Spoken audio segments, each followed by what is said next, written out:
Mark Passarelli, what's really neat is here's a Phoenician driver who's coming to Tucson to race, and I guess that's maybe even more neat from the Tucson perspective, because we haven't had this for a while. Well, it's really great to be back here, and I got to give a lot of credit to Dave Maness and all his help, because this raceway is one of the nicest raceways I've been to in a long time. And as far as the competitor-wise, I know how Dave is. He wants everything to be just right, and I race with Dave. He's a good racer, and as far as promoter, he's going to do good. What is it? You've been racing since you were 5 years old, but what is it about USAC Midgets that's so fire-lighting, so exciting? Well, it's prestige, really. You know, I've won 4 Arizona titles and Belleville Nationals and swims, and the list goes on and on. But everybody wants to win a USAC title because of, I mean, USAC is the first thing that comes to everybody's mind, you know, to be racing. And since USAC come to Tucson, it's going to help midget racing a bunch, because it's going to be more equal in race cars. You're going to have a lot better competitors, and you can go anywhere and race USAC and you get recognized more. I'm going to do an off-the-wall thing here, Mark. You're sitting on your car's rear left, trucks in front.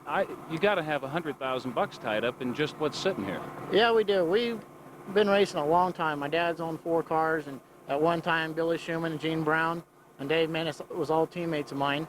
And I learned from the best, and you know, you got them kind of guys to learn from, and you have to do good, or if not, they'll chew your ass out, you know. I don't know if you can say that, but it's the truth. Of course you can say that. Only George Carlin can't say that. Okay. But, you know, it's once you get the major investment, after you get situated, the racing ain't that bad. But, you know, it's a bad because Keith Hall in Phoenix, he's got a nice facility too, and he won't pay the racers no money. And once Dave said he was coming in and being promoter, I knew automatically from being a racer standpoint where he was, it's going to make the breakdown fair. Everybody's going to make some money, and being USAC, you're going to have all the best insurance and all the best people to run with. You know, you got Robbie Flock here tonight, and he's a Western USAC regional champion, and I like racing with Robbie. He's real tough. And you got 40 guys here tonight, Jack Ailey. The list goes on and on who can win a race, and it's going to be good racing. What do you do when you're not racing? I work with my dad. We have a construction company, but I more or less take care of the race car all week long and make sure everything's right and get everything ready. And we're getting ready to go back to Indianapolis to run the night before the 500. And back in the Midwest, you know, that's where USAC really is strong, and you can run 3 or 4 nights a week and make a little bit of pocket money, so it's worth it. In the entertainment business, they say break a leg. What do I say here? Break an axle? No, you just stand on it. You don't want to do none of that stuff. That hurts you. Mark Passarelli, it's great having you in Tucson. Thank you very much. I'm glad to be here, and I'm like I said, I hope Dave makes it because he's put a lot of hard work in it. He will. Good luck. Thank you.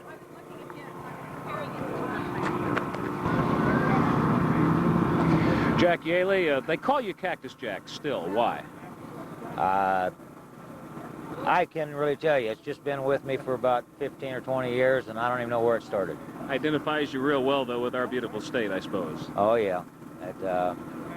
Every place I race all over the country, they know where you're from when they call you Cactus, you know.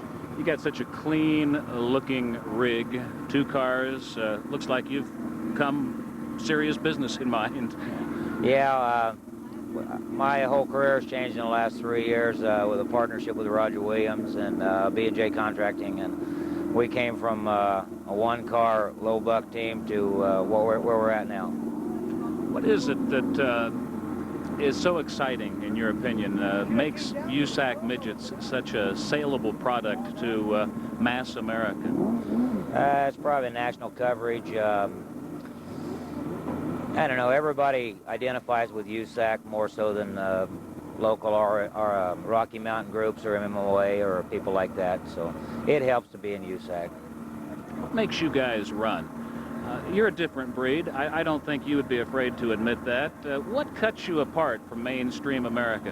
What makes you different from the guy who works across the way here at IBM? That's tough. I don't really know. I started racing quarter midgets when I was about 10 years old, and I haven't stopped since. I was in the Army for 2 years.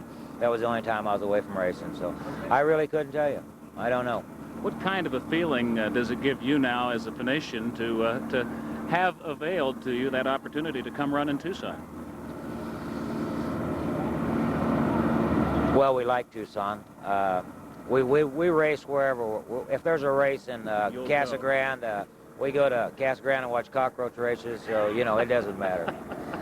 If you're a race fan or involved in it, you go. That's about it. Jack, thank you much. Welcome to Tucson. We're glad racing's back on the scene. Glad to have you down here as a part of it, and break a leg. Thank you very much. Thank you, Jack. We'll see you. Buddy Nelson, with you, it's a whole racing family, huh? Yeah, it is. My mom, my dad, sister, and brother, and the whole family's into it. It all started out at the family standpoint, as I understand it, about 4 years ago. How did it come about? I was racing ATCs, and I wanted to get in something else, and I've been talking to my dad, and we found an old used car that we started out in, and from then it's just taken off. Dad's as excited about this as you and your brother, aren't he? He sometimes gets a little more excited. You've got such a clean-looking machine here, this number 11. Can you give us a little background about it? Well, thank you. It's the third year we've had it, and done a lot of changes to it, and just try to make it look as best we could. And I like to have a good-looking car, you know. Appearance-wise, it looks neat, and for the sponsors too. It looks to me like an Aries engine, and yet the top of it doesn't look quite Aries. No, the top half of it's off of like a small black Chevy, and puts out a lot of horsepower. What's the magic about USAC midgets? Probably the publicity that you get from it. Just the name seems to draw more people out. You get more attention. A lot of big name drivers come and race with you, and that's what it's all about, I guess. You came on hot and heavy 4 years ago, took Rookie of the Year honors. Could you be a champion this year? I'm certainly hoping so. I'm going to try my best. Tried last year, we had a bad year, so this year we're hoping we'll have a good year. How much of it is trickery, is in the strategy of being able to outfox your opponent? Is that about half of racing? Yeah, trying to figure out what the guy ahead of you is going to do and his next move, and what your next move is going to be, and that's about it. You know, it's just paying attention to what they're going to do and trying to figure out how to get by them, pass them. Well, it's nice to have such good locals as you in the field. Good luck here tonight. Thank you. And weeks ahead. Well, thank you very much. That it? Tommy Signs, a beautiful looking machine that I understand basically is 5 years old, but a lot of it's brand new this year, huh? That's true, Tom. We've done a lot of updating on this car. The whole suspension is totally new in it, and it should be interesting to see what it does.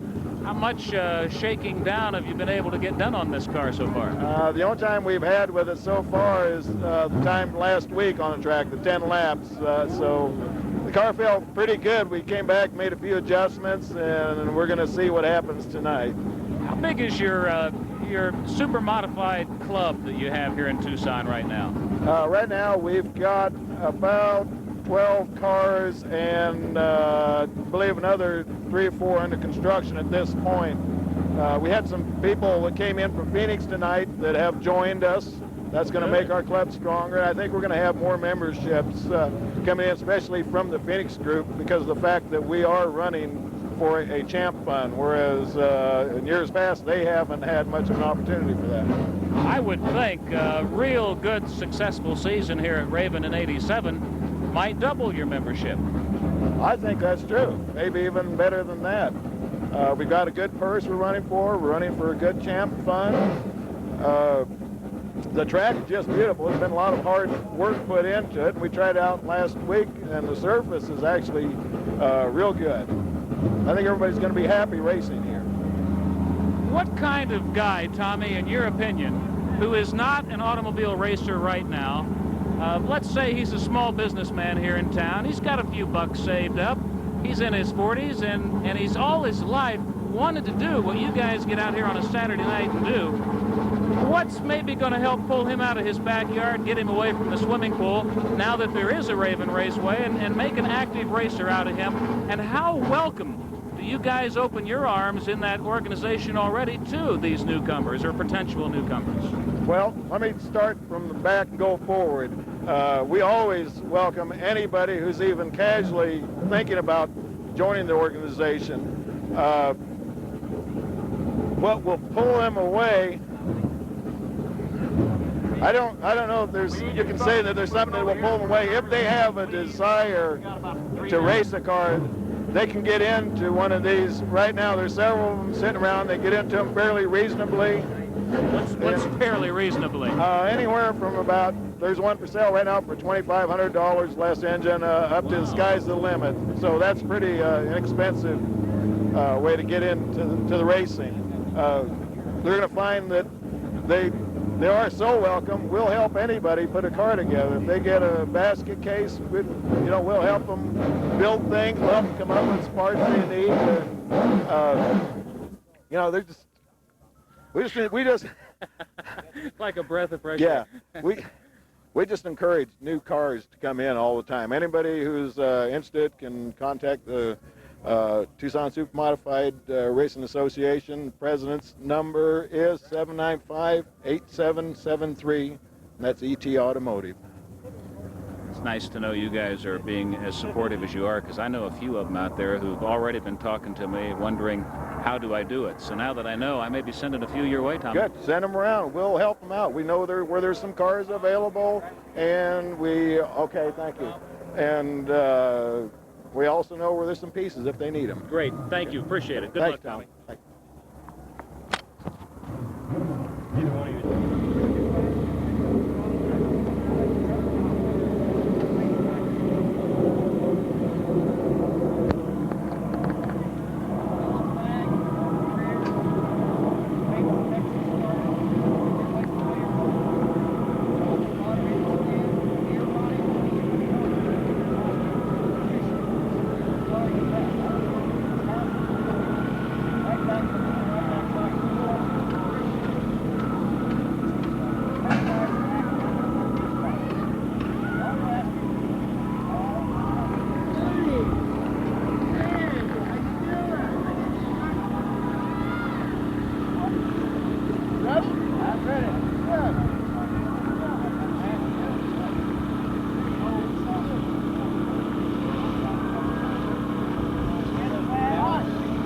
Of the special event last week. Don, you told me at the interview last week that you were going to win it, and you sure did. Yeah, the car worked real good. The racetrack was real fun.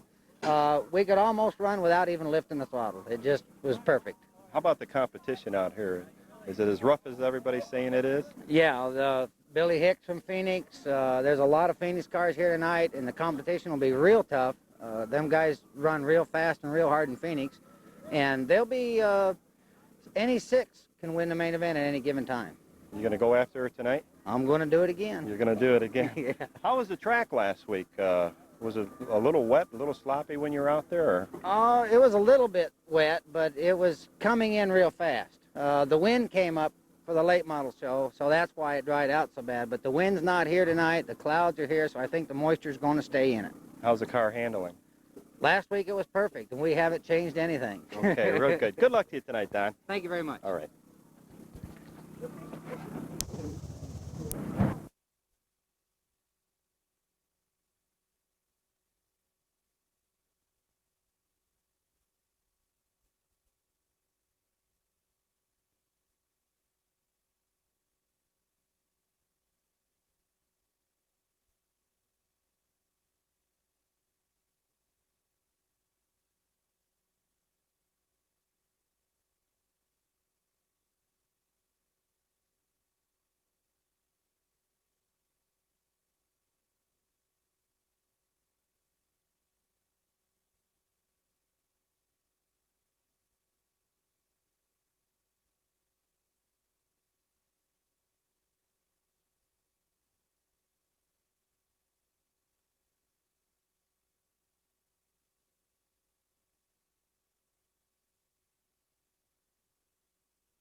cars in the Winston late models spun out in the number 4 turn. Nobody was hurt.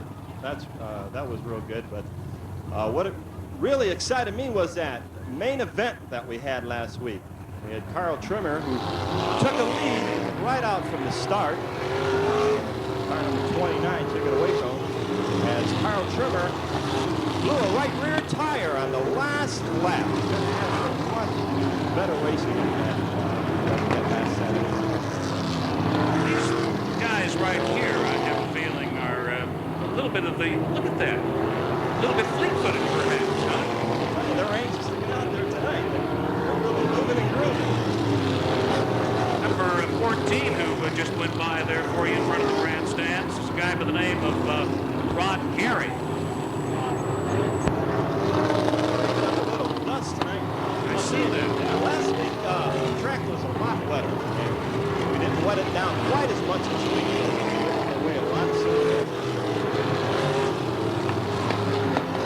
This is Gary's second year of racing, by the way. He's a 39-year-old. He's married and got one child.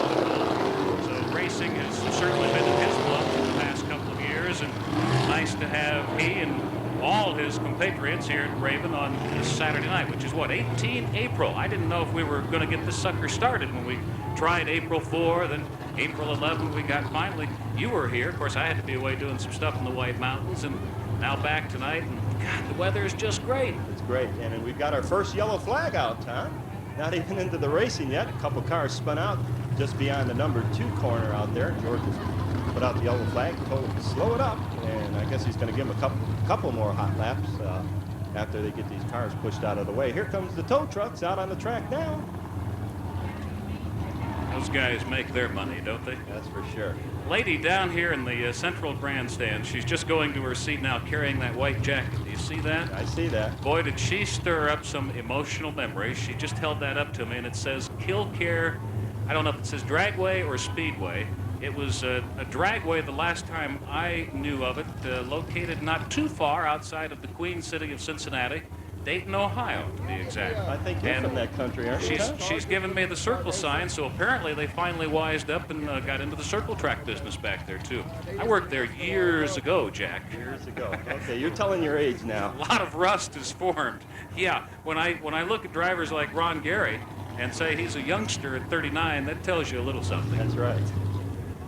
Jack and I are rapidly joining the Dan Johnson bunch, the over-the-hill gang. You know, George Camp, our flagman out there, you know, he sort of reminds me of Bo on Days of Our Lives a little bit. George, turn around here and let the crowd see it. Yeah, he does, doesn't he? He's been watching too many of the Michael Jackson videos. He's got the white gloves on both hands.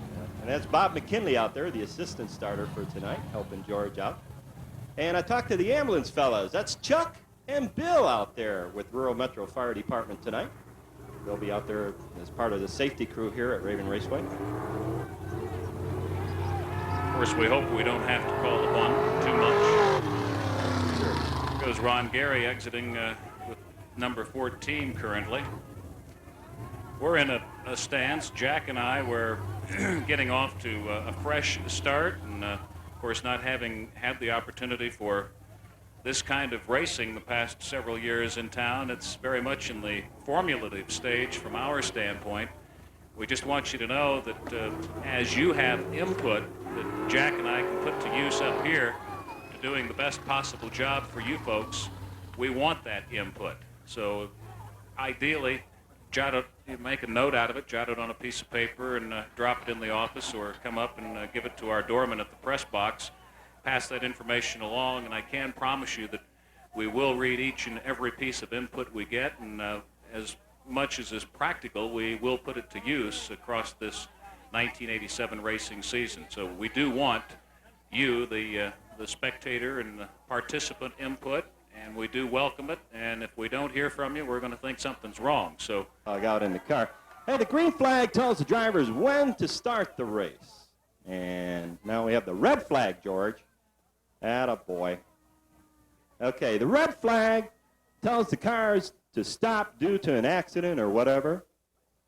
and that's used quite a bit if there's something blocking the raceway or if George feels fit to use it. The yellow flag is the caution flag and is used in many situations, such as water out on the track, spilled from a radiator, or just some kind of obstacle out there that George feels fit that slow the cars down and keep them in single file or whatever. The white flag is the signal for the beginning of the final lap, and your leader sure likes to see that flag come out. And the black flag. Now, the fellows don't like to see the black flag. The black flag is used to eject a car from the race. Or sometimes George will fold it up. That's it, George, tell him get out. Sometimes he'll fold it up and point to his rear end. Well, no, first he'll point to a car. Point to the car first. That's it, George. Then point to his rear end, and that tells the driver to go back to the back of the pack. Get back, he says. Okay, and he also uses another flag. George, show us that red and yellow flag, and this indicates many times that after they've completed one lap, he'll use that to start the race instead of the green flag. You've done a good job, George. He is a good flag man, along with Bob McKinley. And the checker flag. Oh, we can't forget the checkered flag. My goodness, George, I almost forgot that. And that signifies the winner of each race, and as the cars come across, they know that the race is finished. Jack just got off the phone with Dave Maness, and he wants everybody in the stands to know we have officially stopped the track packing at this time. It was just too dusty. Dave apologizes for that condition. The water trucks will be out, and we are going to put some more perspiration down on the track. Then we'll have some of the winged super modifieds come out and shake it into shape. Dave's bottom line was we will get off a fantastic show for you beginning precisely at 8 o'clock. He is a very punctual guy. So we're going to get the track in shape. Just a slight misjudgment on how much water was needed. So we're going to come back, add a little water, get the modified guys out here to shake her down for you, so you'll have a few more minutes. We just wanted you to know about 40 minutes. The back cover of the program, and in the left-hand corner, the lower left-hand corner of the program, that's where you'll find your lucky program number. And we've got a bunch of them to be given away tonight, including ice chests. We have garment carriers. We have shavers for you guys. We have 1-gallon water jugs, which will come in handy now that we're getting hot and heavy into the Tucson and southern Arizona springtime, and summer is right around the corner. And as I mentioned earlier, we've got plenty of Coca-Cola hats, Coca-Cola T-shirts. We have K&D hats, courtesy of Brassfield Auto Parts Plus. What else? We got a special Kathy Beauty Studio, one set of beauty aids. Maybe we can give that to George Camp. I don't suppose we're allowed to do that sort of thing, are we? He'd be real cute. That way he could really attract those drivers' attention when he points that black flag at him and then at his rear end. That one would offend me to no end. So get your lucky programs, your last opportunity or close to it to get it before our program begins tonight. And once it does, we'll be having about 30 real nice giveaways. So we got 30 front and center, if you will, out on the track. That red Raven T-shirt. One of the really nice guys, and I'll tell you, just watching him work over the last month has been an absolute treat. You enjoy watching a guy pull his hair out and try to work with a number of the masses and pull something together. Here he is, your track owner, ladies and gentlemen. Let's give him a warm welcome, please, a way of thank you, Dave Maness. We have power. Thank you, ladies and gentlemen, for being here. I did choose to slow up the program a little bit. It's not 8 o'clock. We started at 8 o'clock. But it's better than having the dust blow on your face. We had a lot of wind blowing today that kind of blew the racetrack away, but we got the equipment here to put them back in shape in a hurry. Midgets are going to fire. They're going to come out. They're going to do a little wheel packing. I'm going to do some driver interviews now with some special friends of mine that I've been racing with for a long time. I'd like to ask Ronnie Flock. Ronnie Flock, would you come over here? Oh, yeah, this young guy is a youngster, believe me, but boy does he stand on the gas. He's Western United States, USAC Midgets, Young Midgets. He has been involved in every type of racing, putting the country together.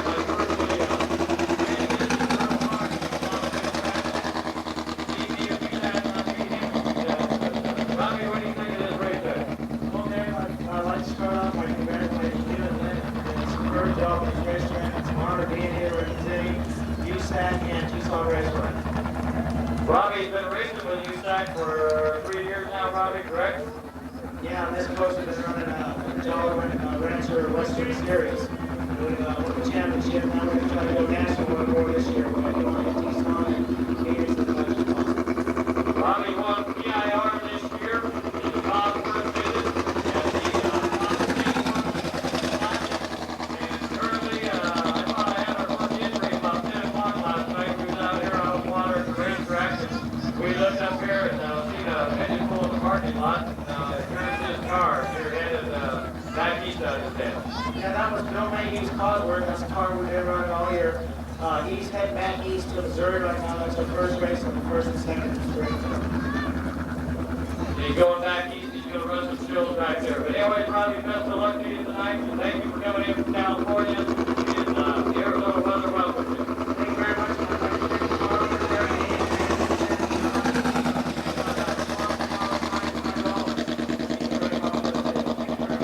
One nice hand for Robbie Blunt from California. Buddy Nelson. The race we had last weekend, for those of you who was here, as an exhibition show we ran it for the purpose of showing people what the USAC midgets were going to look like. Buddy did a fine job. He also threw a bulldozer around here. Covered up a lot of frame, helped us build the racetrack. I think you got to be real proud of what you helped out here, buddy. Well, I just like to be out here doing it. But somebody did something out here. Tired of traveling all over the place. But right now we brought racing back Tucson first class. I think this is one of the biggest crowds I've ever seen here to watch a midget super modified field. I know you're going to see some tremendous racing tonight. We have an awful large park out over there in the pit. They're raring to go just like you. We got a few minutes here. At 8 o'clock we'll get started on this thing so we get her packed in. Right now, buddy's going to have about his little wheel package himself. Unfortunately, I am. Good luck to you, buddy.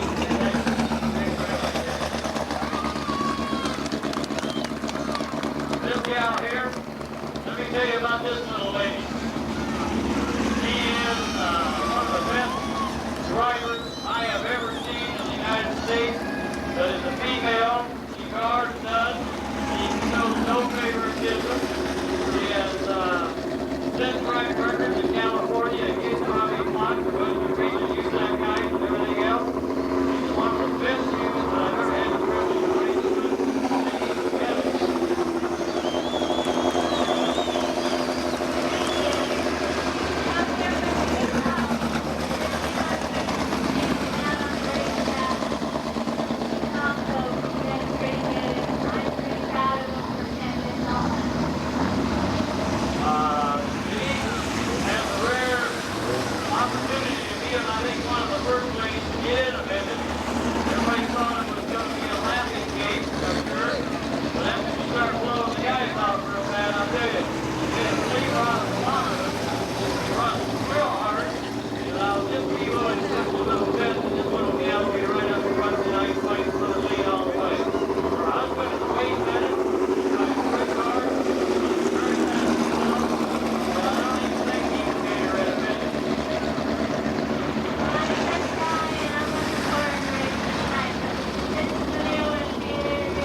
Boy, these guys ought to just put on one whale of a show here this evening.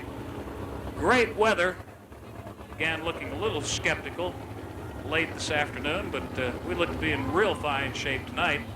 And I'd like to say that track looks to be in real fine shape, too. These guys seem content as they're shaking down the machines and also getting a chance to do a little testing on the track. A little tough to see some of those shiny numbers. I don't know, maybe I need my glasses on, Jack. Well, yeah, you might do that, Tom. I'm working frantically here, Tom, to get all your lineups ready for you. That's why I'm not conversing with you here the last few minutes, but we'll get them all put together. We'll be starting the racing here. It won't be too long before we have our second exciting evening of racing here at Raven Raceway. I think that number I'm trying to track down there is number 34. What a beautiful, beautiful looking car. That's Mick Papano. He's a 35-year-old. He's married. Ohio and Arizona is where he does most of his racing. I'll tell you what, that is a real clean-looking machine. Number 34, it's basically a burgundy or maroon color. This is almost like racing. Oh, look at that, kick some mud right up into the crowd here on the front straightaway. Not a whole lot, though. Mixes well with the onions and the marshmallows. Saw Buddy Nelson doing some kicking of dirt down there, getting himself into and out of turn one. There he goes. And you see already he's getting some good testing in on that turn number one. He's not quite so hot-lapping on himself over there in turn two, but I think he's just checking the groove of getting himself into three. And riding it through three, coming into four. He's right at the center of the track. Got himself all set up to where he can gun it and run about 30 feet shy of the wall up here in the home stretch. And that's a good spot to be in, the sweet part. Tom, we're going to see some fast racing tonight. This track is really packed down nice and hard. And I'm sure we're going to have some really exciting racing between these midgets and the super modifieds. Wish we could do. I'll have to talk to Dan Johnson about this nights ahead, but wouldn't it be nice if we could do what ABC's been doing with their automobile racing coverage of late and have a race car cam? Yeah, that would be real nice. I never thought of that. Just stick one right there alongside the wheels and we could see what's going on right down on the track. Set up a big screen monitor out there in the infield area and see what it's like from a Buddy Nelson's perspective, perhaps. Just like the same. 8 o'clock, it's showtime. The racetrack came in real nice. You don't see no dust. It's time to go racing. And you are going to see some hell of a racing, I'll tell you that, with these midgets, because they'll get 3 and 4 abreast the corners. Brian McKee, George Camp, would you please come down here? Last week we designated the flag raising ceremonies to Brian McKee for all the hard work he'd done out here. And tonight, I'd like to turn it over to somebody else. Brian, let's let these two gentlemen go over there and you show them how to do it. Jim Grimes from Golden Eagle Distributors and Budweiser, our major corporate sponsor here, and George Camp, our flagman. I would like them to do the flag raising ceremonies tonight because they both did a heck of a lot of work and promotional work to promote this racetrack so we can have quality racing here all year long. I'd like a nice round of applause for George and Mr. Jim Grimes.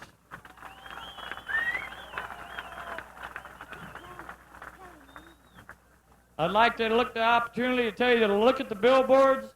They are major sponsors. It's the first time we've had this kind of involvement in Tucson from these businesses. They've helped make the difference to provide quality shows for all of you to come out here and watch. We all are very proud of this facility. We will ask that you help us take care of it. We will not put up with disorderly conduct or drinking that is out of control. We feel this is a family entertainment sport. We want to keep it that way. We want you to be proud to bring your kids and your family out here. So please help us police that. My beautiful wife, Linda, I would like her to come down here for a minute. And Carolyn, let me tell you, this lady sang the national anthem last week for, how many of you was here last week? That's a pretty good deal there. Well, we're real proud. The phone rang all week. I did have a lot of phone calls. This lady did as beautiful a job as I've ever heard anybody sing the national anthem. She happens to be Clarence Dubnik's daughter. and she's going to be here frequently, I hope, to do this, and so we don't have to listen to those old scratched up records every week, you know? Brian McKee, are you about ready over there, buddy? Hey, Brian. Uh-oh, we got a couple hands waving. Maybe they're just tinkling or something. Okay, our national anthem, would you please rise, and let's go racing tonight.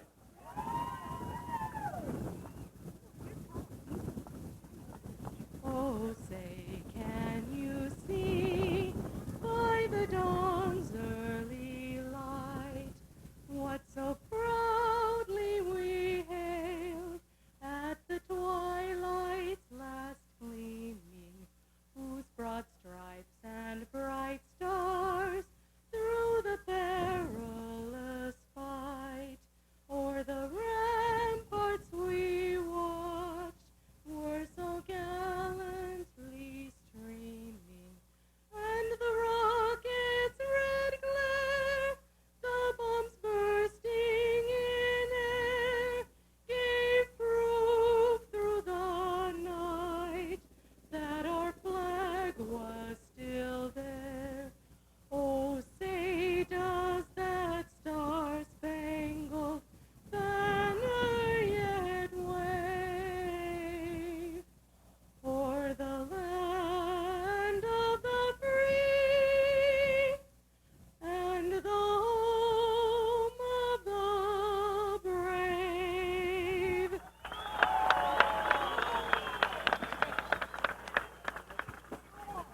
Thank you very much, Carolyn. Isn't that beautiful? Are we ready to go racing, folks? Well, the first heat coming out is super modified. And then we're going to run some midget heats, and we're going to get into the B mains, and then we're going to have our A mains. But I think you can sit back and enjoy yourselves. These open wheel cars will definitely put on one wild show for you. Enjoy yourselves. Thank you for coming to Raven Raceway.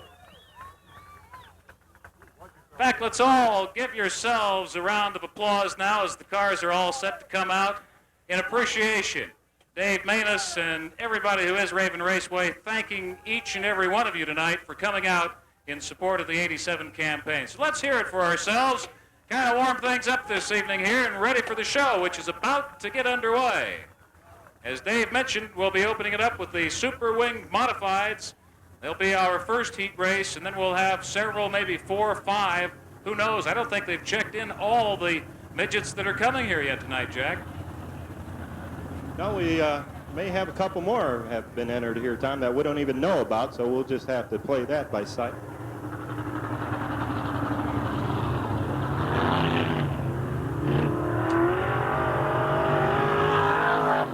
Well, there goes Don Sink in the car number 5T. He won that special event out here last week, Tom, and as you know, I interviewed him in the pit, and he's really excited about coming out here tonight. Well,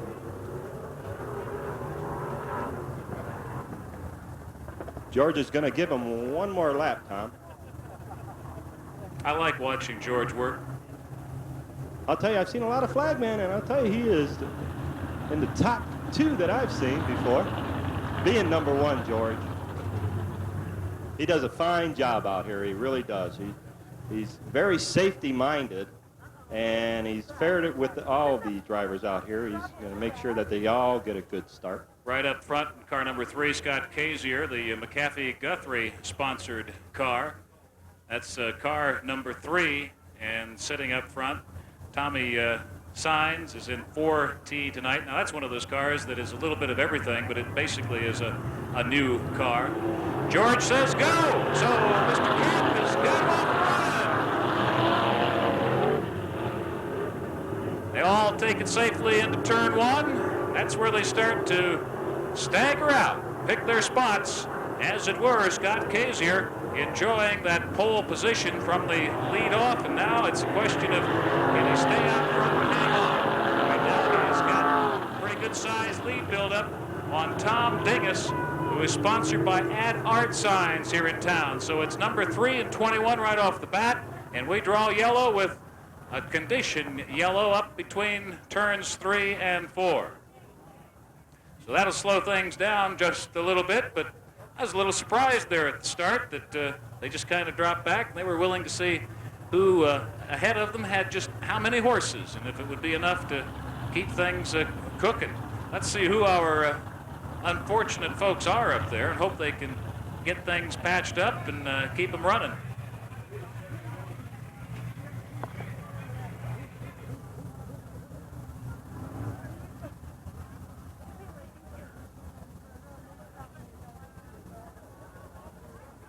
Billy Hicks is currently running in 3rd place when we went to condition yellow.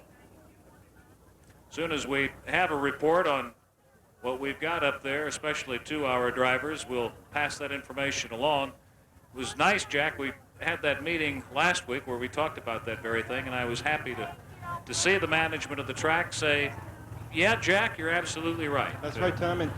And they send the ambulance out sometimes. Doesn't necessarily mean that somebody's injured, but they go out and check them out and make sure that everything's A-OK. It's better to be safe, you know, in auto racing than sorry. Well, we had already heard that car 71 was involved in that melee up there, Gary Hinton, but he just drove by, so obviously Gary is not a part of that melee up there. So no, and I believe everything's okay over there. The ambulance drivers getting back in their unit, and they'll be going back into the infield. So everybody's okay in the number 3 and 4 corner. George Camp, would you pick up the phone, please? George Camp, to the phone.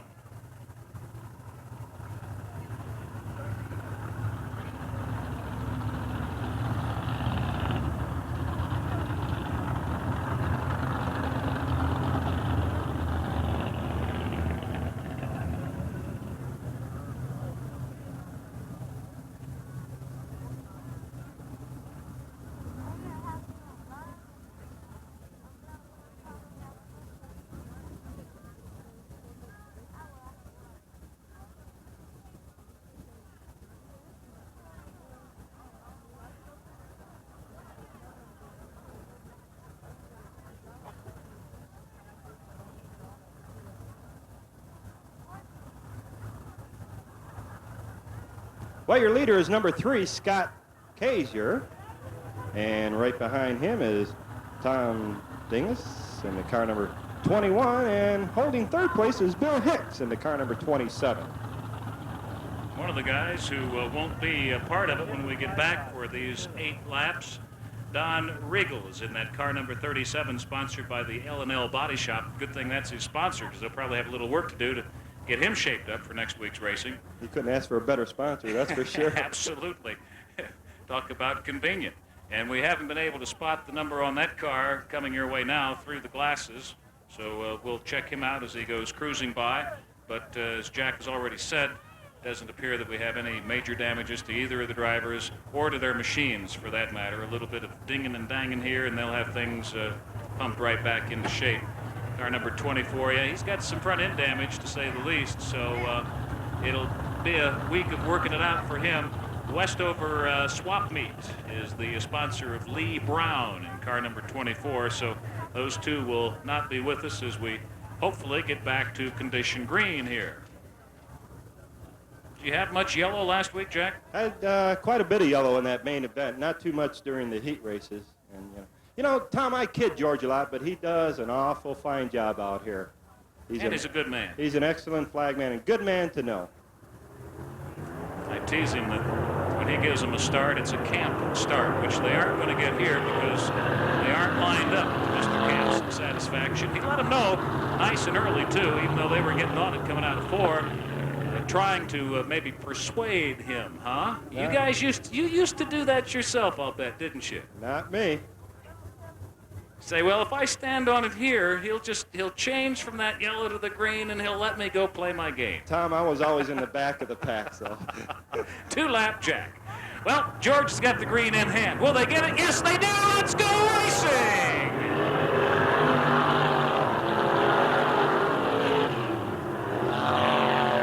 Kazaar enjoying that lead spot still, just like he did the first time around. In fact, he's opening up a little bit of a gap on car number 21, Tom Dingus. Look at that battle for 3rd place, Tom, coming around number 4 corner. Let's see who that is. That's a nice one. Wheel to wheel. just a little bit ahead. 5T. Is that Donnie Sink? That's Donnie Sink. Holy smoke. He's along with Bill Hicks in his car number 27 battling for that third position. Still 3. Kazaar in the lead, followed by 21 Dingus. And you've got Sink. Nice little battle there for 4th place too, James. They take her into turn 1.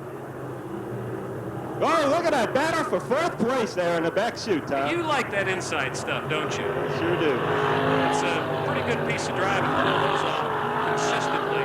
Let's see who we got there. Car number 92 doing a good job coming out of that second turn back there. Billy Hicks, Performance Plus, Phoenix Thunder Racing, the people behind him, one of our Venetian brothers in town running with us tonight. There's your leader, and that's how much the lead he's built up on number 2 with Donnie Sink in 3rd spot. And some good individual races going on inside this race that is being led rather steadily. Oh, look at Donnie Sink trying to take him over, Tom. Here they Sink's go. got a good move down low coming out of 4. Maybe it's just a little bit too mushy down that low to get much of an advantage build up.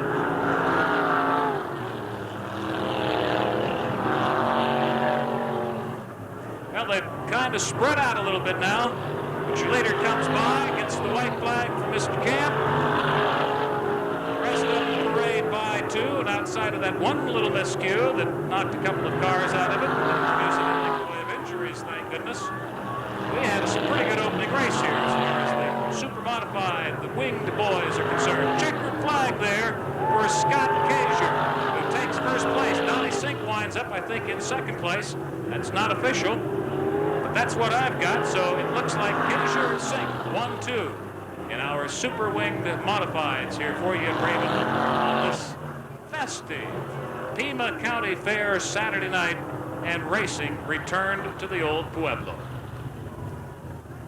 Tom Dingus in 3rd place with that car number 21. So there's your 1, 2, 3, and the couple who bounced out in early on. But luckily, it didn't look like anything real major to either the personnel or the machines. 4T burning a little smoke there as he parades by. That's Tommy Signs, who says they got nothing but welcome arms in their Tucson Super Modified Racing Club, Jack. Maybe it's time you came back out of racing retirement. I don't think they'd want me out here, Tom.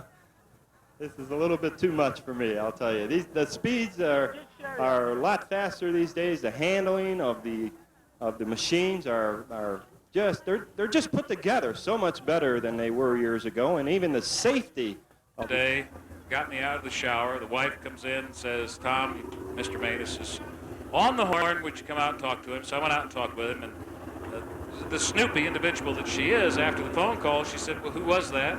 And then what did he want? And I said it was Dave Matus, and he was explaining that we may have up to 45 midgets tonight. And she thought we were having 45 diminutive sorts from a special home for short folks coming out to the track as spectators, visitors tonight. So I hate to go home tonight and tell her, hon, guess what? We're having a bunch of dwarfs next week. That's the best one I've heard in a long time, I'll tell you. That sounds like something I might ask now. She's a fun lady. Oh, I met her. She's a real sweetheart. A fun gal. Well, George is going to make him go around one more time. He says, how about giving me one more look at it, guys? I don't know. They look pretty clean to me. I'm not going to be contesting George by any stretch of the imagination, but just to let you know, they didn't look that out of sync to me. But then what do I know? They aren't paying me to stand out there with the flags and make those decisions, right? That's right. So keep my mouth shut. No, George, I'm sure, has his reasons. Uh-oh, Tom, you just got to look from the flag stand. Well, he's eyeballing them now. What do you folks think? They look pretty lean and clean to you. Do you think we're going to get a green? Condition green and go? I got a feeling that's what it's going to be. He says yes. Let's go racing. Oh, that's a good one right off the bat. Punching it out up there in turn 1. That's a good intimidation factor, too, I think, Jack. Let them know right in the early on that you're serious about what you've come to do. And that's little Denise Bennett out of California that you heard Dave Matus chatting with before the race in car number 9, setting the pace right now. Number 2, Dave Brazzel in that car number 95. So Debbie and Dave running 1 and 2 in our second heat here tonight, the first for the midget folks. And boy, I'll tell you, that Debbie, from everything we've heard about her, she is super sensational, and she has got mine cooking real well right now. Dave Brazzel says, hey, honey, I'd like a piece of that action, and if I can get up there and run hub to hub with you, I'm going to do it. And if I can pass you, I'm going to do that too. I don't care if you are a lady. So this one could be real interesting. Between 1 and 2 right now, Debbie and Dave. Third place, currently number 87, Lawrence Lloyd, sponsored by J.R. Richardson, one of our friends in from California tonight. In fact, Downey, California, representing that third spot. Debbie, still up front, coming out of turn 4. Boy, it looks like she's got a good dial on this Raven Raceway tonight.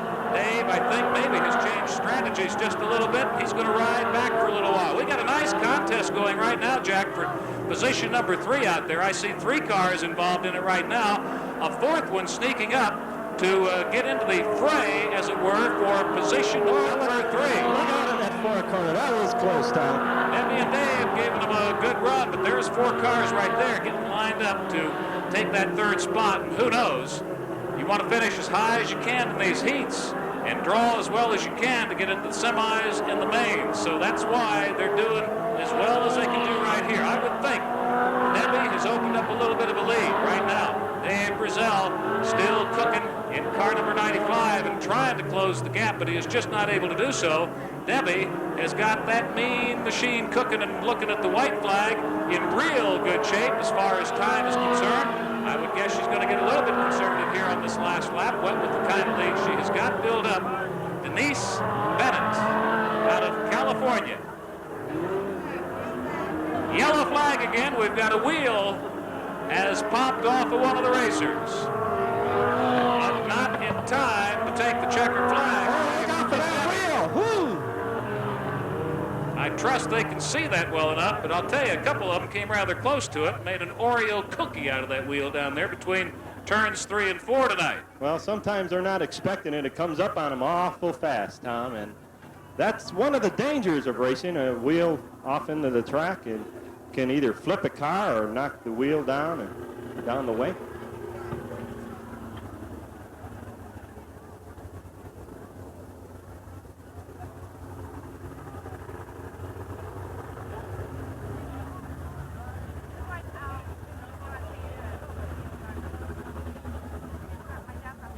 Well, Tom, in car number 51, John Hubner, I've just been informed he's the son of Bob H. of USAC.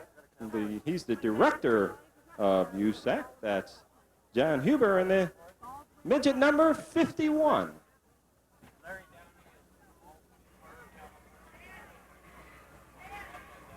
Interesting story, Jack. That gal that just walked off with that heat race is when she's not racing, she's a nurse.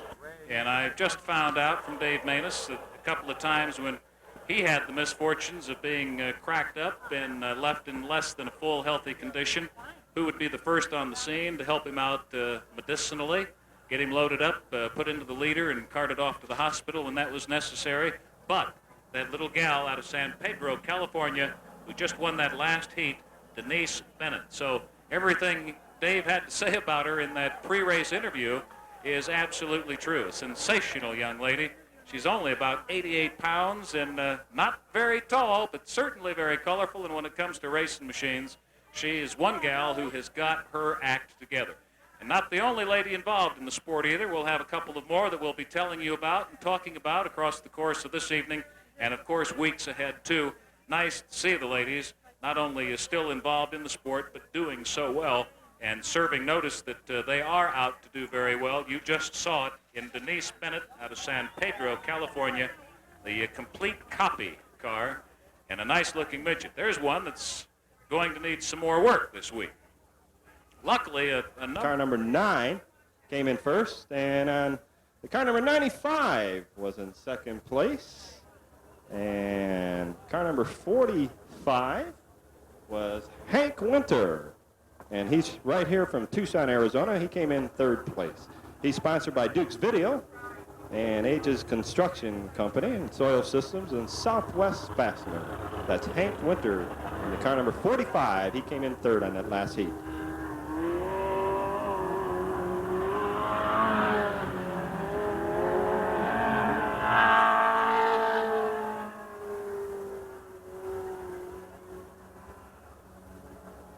Okay, that was Dave Brazzel in the car number 95. That's official. He came in second on that last heat race.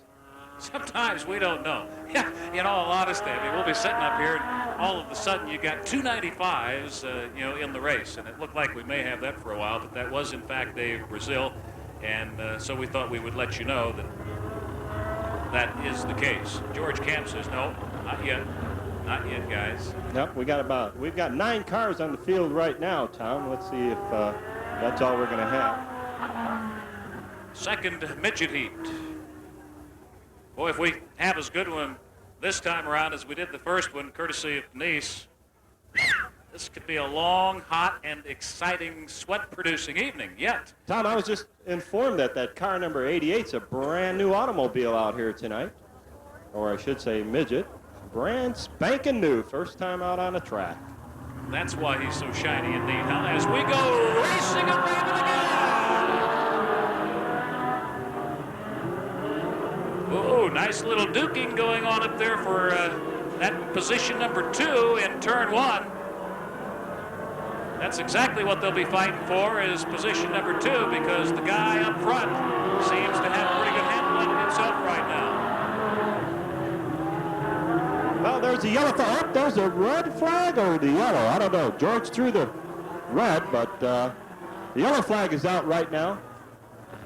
We've got one upside down in turn number 4, Tom. Let's make sure this fellow's okay.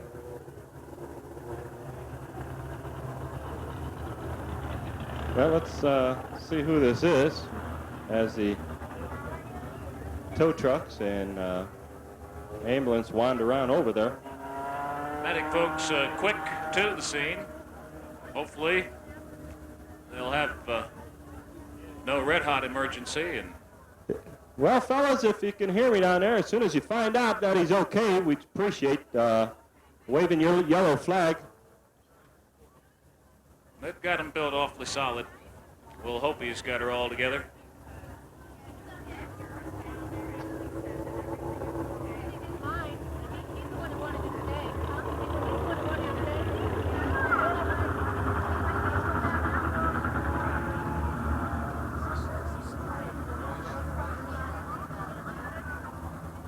Well, we're waving the yellow flag, so that must mean the driver's okay. Boy, I'll tell you, that's a relief, Tom. This is a dangerous sport, and I just don't want to see anybody get hurt out here.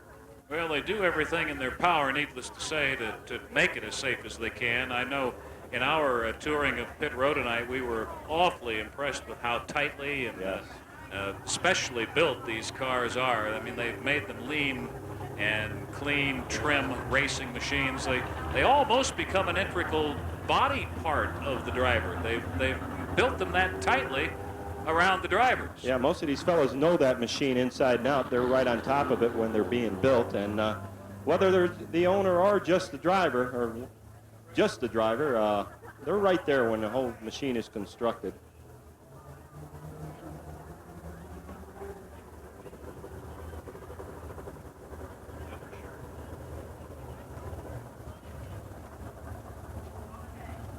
Well, it was Doug Nelson that flipped her over that time in the car number 40.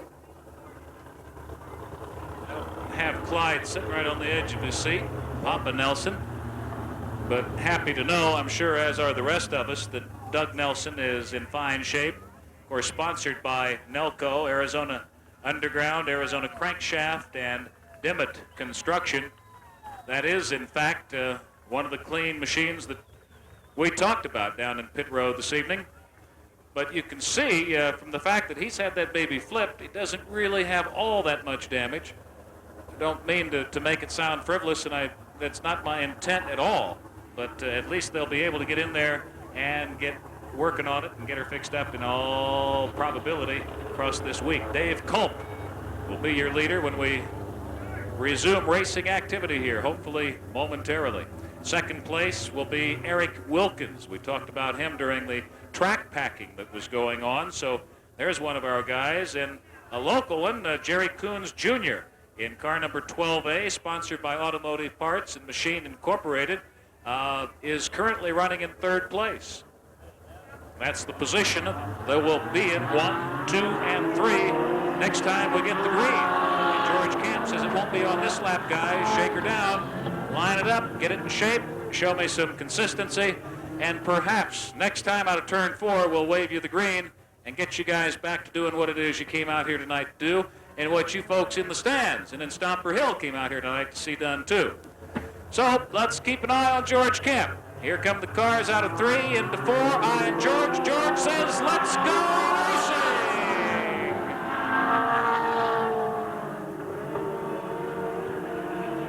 Looks like a nice stack this time for that number 1 spot.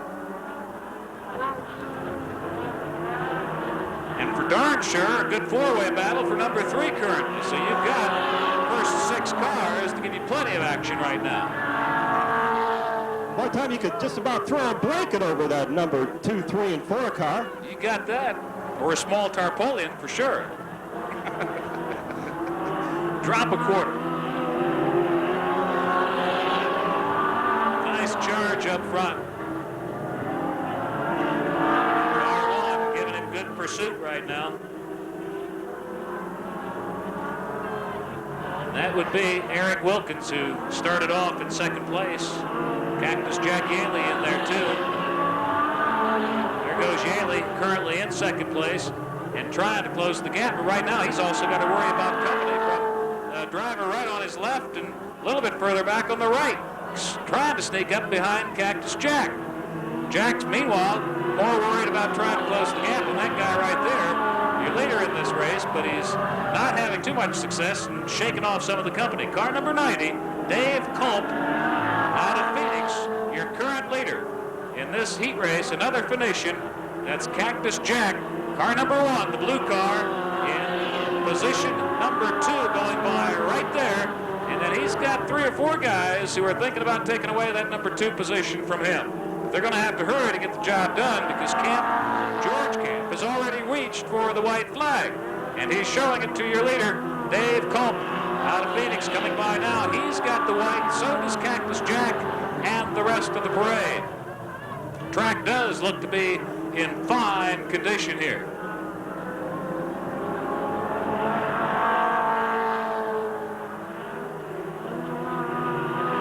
And here's the checkered flag from George Camp to Dave Culp out of Phoenix. Cactus Jack will in fact take 2nd place with a close pursuer on his heels in that number 3 spot here tonight. Another good heat race this evening. At 3rd place finish, Mark Passarelli in car number 3, and given good pursuit. Doggone situation there as far as Phoenicians, though, isn't it, Jack? That's for sure, Tom. 1, 2, 3 in this heat race here this evening. But the good news is one of our locals, Doug Nelson, giving him a wave to the crowd as he went by the grandstands, and the car also didn't appear to be too dinged up tonight, so the Nelco company will have their work cut out for them this week. But the good news is they've got a healthy driver and they've got a semi-healthy car, and they'll get her all fixed up this week and hopefully be back on the scene next Saturday night and future Saturday nights down the road here at Raven Raceway. So that's Jerry Coons in the car number 12A right here from Tucson, Arizona. Well, we're getting ready for another Wing Super Modified race as the cars pull out on the track.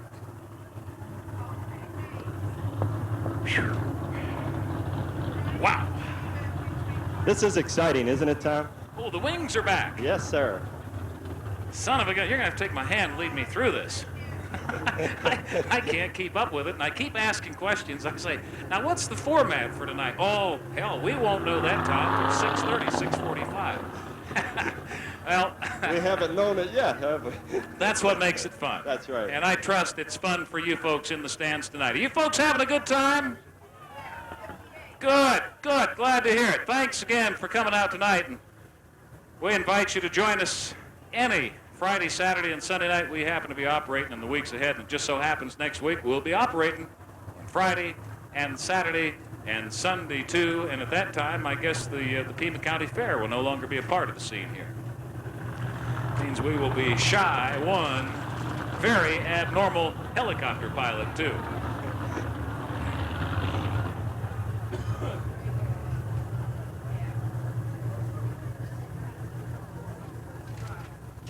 One thing nice here at Raven Raceway, Tom, is we have a variety of racing, which a lot of tracks do not have. That's we've true. got the super modifieds and the midgets, and we've got these dwarfs coming up that I'm interested in seeing. Got those off-road vehicles, NASCAR Chargers, and George is getting ready to let them go. Look at how nice these guys are pretending they are. Huh? Is that phenomenal? They're And sneaky. it worked! It worked! Let's go! I love it. Oh, there's a good battle already for third place.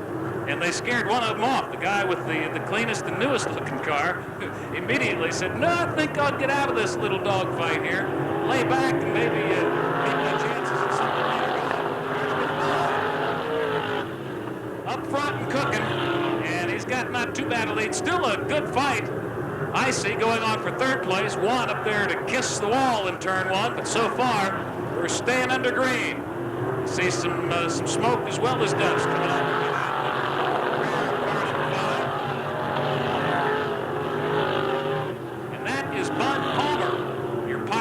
Number 5 tonight, Bud Palmer, currently riding high in this heat race and trying to keep the company off his tail, and so far he looks to be in pretty good shape. Let's see who's giving him the biggest threat here. 58 is currently riding in second place, and that's John Thompson. Oh, look at 33 just passed him right up, Tom. Got one out of control back there, and that brings out some yellow immediately. I don't know, that something might have happened to him out there. If he ran into some water or what, but he was going real good, and all of a sudden he just spun out, Tom. Trying to get her cranked down, drawing nothing but a flick my bick. Uh-oh, I see a few little flames coming out from under there. I don't know if that's backfire or what.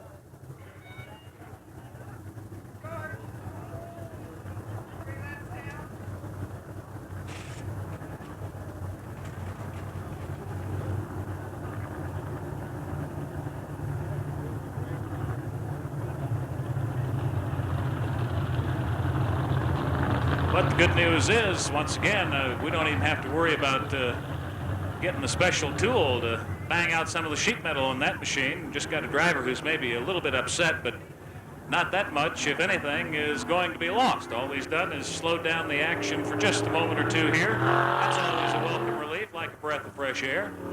And they're going to give good old number 58 a chance to get himself brought around to the rear of the pack.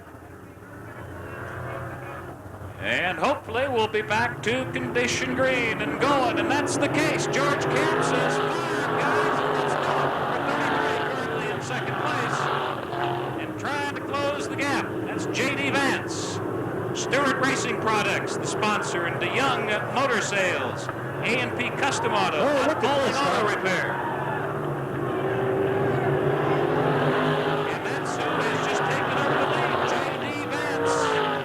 Up in front. I think he's one that was involved in maybe a melee for third place in the very early on in this race, who then said, hey, I don't need any part of this, and I'm going to back out. Remember, we mentioned that? I think that's what he did. I think he backed out, so that we studied the field just a little bit here.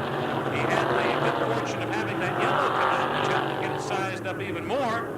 And so there you have it. Bud Palmer, who was your leader in car number 5, is currently running in second place. So that quickly, it all can change coming off of a condition yellow. You'll no doubt see that across the 87 racing season here at Raven Raceway, because that's when the strategists really get themselves to working. So we're looking at white flag time for that new leader, car number 33, J.D. Vance. Number 5 coming by right there, Bud Palmer, going to settle for second place. He can hang on to that, and right now he has lost that. Palmer has dropped back to third place. Let's see if they finish that way. J.D. Vance takes the checkered flag. Palmer has lost out. Palmer would be coming through to take second place right now, but it's number 96 instead. 96 eking in to steal second place from Bud Palmer.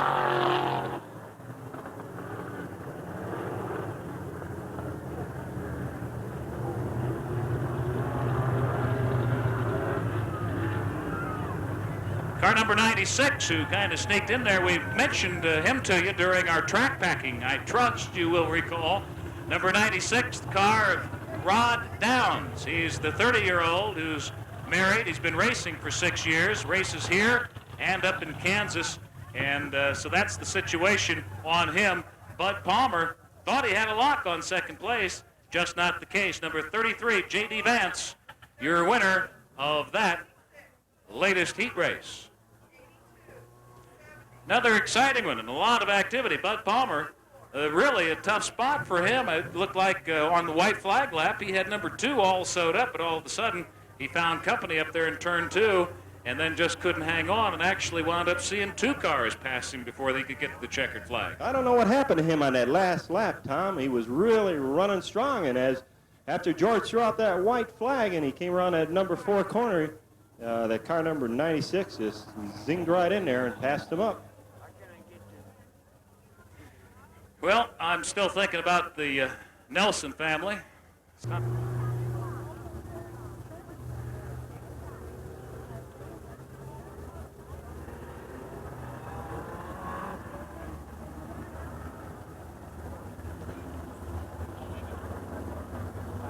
Well, George tells him one more time around. Wants to get them all lined up side by side. Let's see, we got 2, 4, 6, 8, 9 cars out on the field at this time, Tom. And another heat here at Raven Raceway for the Midgets. Got some more gifts just brought up to us, Jack. How about this for a deal? 6-pack of beer for 5 cents. Can't beat that with a stick, Tom. That's from our racing friends over at the Long Branch Saloon. We've got 4 of these that we will be giving away, along with that whole host and variety of things I mentioned earlier. And we're back to racing at Raven Raceway. Go, guys!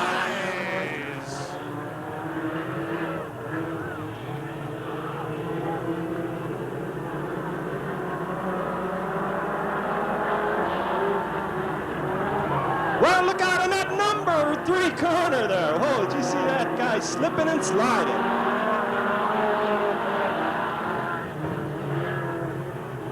They got her down pat in turn 1, though. Somebody has been a real fox up there.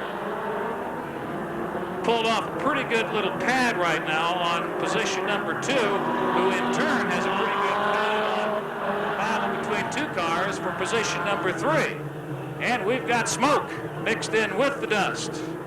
One of them doing a little bit of smoking. We'll keep a close eye and ear on that, see how that's going for you. We currently have number 73, Dave Burns, a Race Tire Company, an Autocraft car, in your lead position in this heat race at Raven Raceway tonight. What a dandy and festive evening we've got going. That's Jerry Rice, lovely young Jerry Rice, in car number 26, currently in the number 2 position, going by right there. Looks like a nice battle for number 3. See how that goes, and also we're getting more and more blue smoke with each turn on that next to the last car. Okay, no change in lead and second to the lead position, but boy, now we've got company right on Jerry Rice's right rear wheel. She's got some red hot company right now.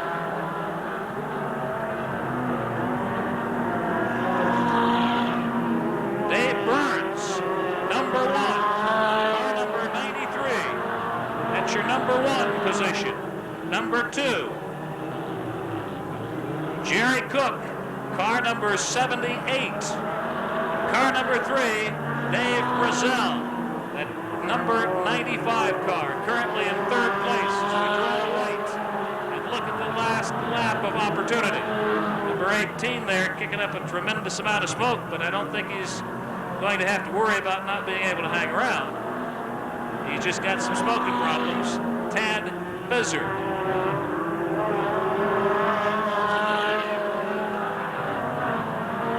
And a good win, racked up and recorded by number 73, Dave Burns, in the Race Tire Company and Autocraft sponsored automobile. Dave Burns taking number 1, Jerry Cook in car 78, the Airway in Phoenix car, 2nd place, and 3rd place, number 95, Dave Brazzel, sponsored by Ellis Racing. your third place finisher in that heat race. Tom, that could have been anybody's race. I'll tell you, they were going side by side, number 3 and 4 many a time. Looked like Jerry Rice was right in there with him. She faded back. I'll give you a result, the official result on what place she came in. I love your official stuff, Jack. The unofficial goes off at such a hectic and hellacious pace sometimes. It really is amazing. Well, she came in fourth. Fourth place. Yeah. Well, that's not bad. Yeah, she came in second last week. She moved up from right around number 5 spots back and worked her way up to second place. And I believe if she'd had 2 or 3 more laps, she just might have been right up in there. Well, she'll be back, and I think Debbie served notice out of California and that heat race a while ago that she's going to be back, and she's going to be a tough one to beat in the weeks ahead.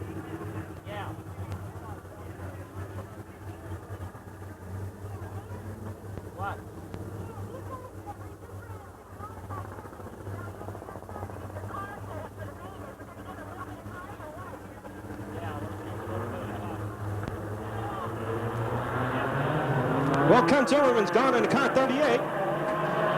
George gives him the green. Take it, Tom. Got the green, Jack. It's a good color to have, boy, at this time as they all go scurrying into turn 1, looking good through turn 2, taking their slots, picking their spots. Got one guy there a little bit itchy and trying to make a move, and he does get a move done. He's up into 4th place.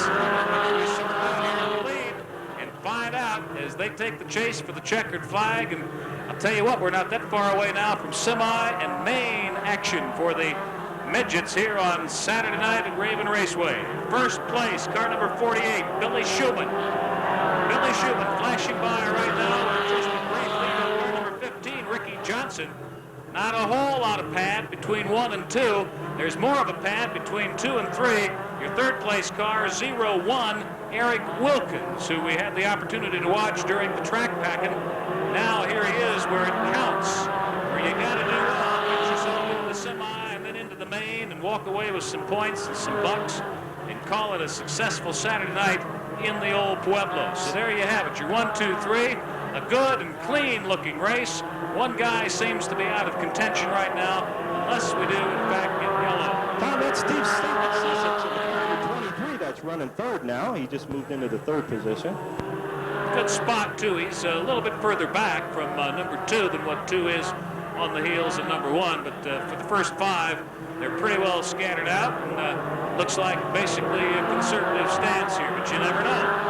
The team is thinking too conservatively right now in that number 2 position, and seemingly closing the gap. He's about 1 to 1.5 light pole distance away right now. Billy Schuman, still your leader in this heat race, and looking to get the white flag. Number 15, Ricky Johnson, your second place car going by right there. Pursuit, number 3, 01, Eric Wilkins behind the wheel of that midget. Those are your 1, 2, and 3 cars here tonight. And they're looking just like you can right now to George Camp for the white flag. And they, in fact, get it. 1 lap to go. Let's see if we have a change in that 1, 2, 3 lead position. Doesn't look like there's going to be a change between 1 and 2. Not so concerned about a change in that number 3 position, but he is the only one who is facing a bit of delicacy right now. And Eric Wilkins does, in fact, hang on to take 3rd place in that heat race behind Schuman and Johnson. Ricky Johnson in 2nd place, Eric Wilkins in 3rd, your 3rd place finisher in car number 01, and the top gun in that heat race and doing a superb job of driving, Billy Schuman, brother of Rod Schuman. Glitch free, as we used to say in the TV biz. Nice to see our friends from TV4 Eyewitness News see their truck in the center of the infield catching some of the action here at the track tonight. We welcome you folks from TV4 and thank you for coming out tonight to enjoy and hopefully participate in our USAC Midgets and Super Winged Modifieds program here at Raven Raceway this evening.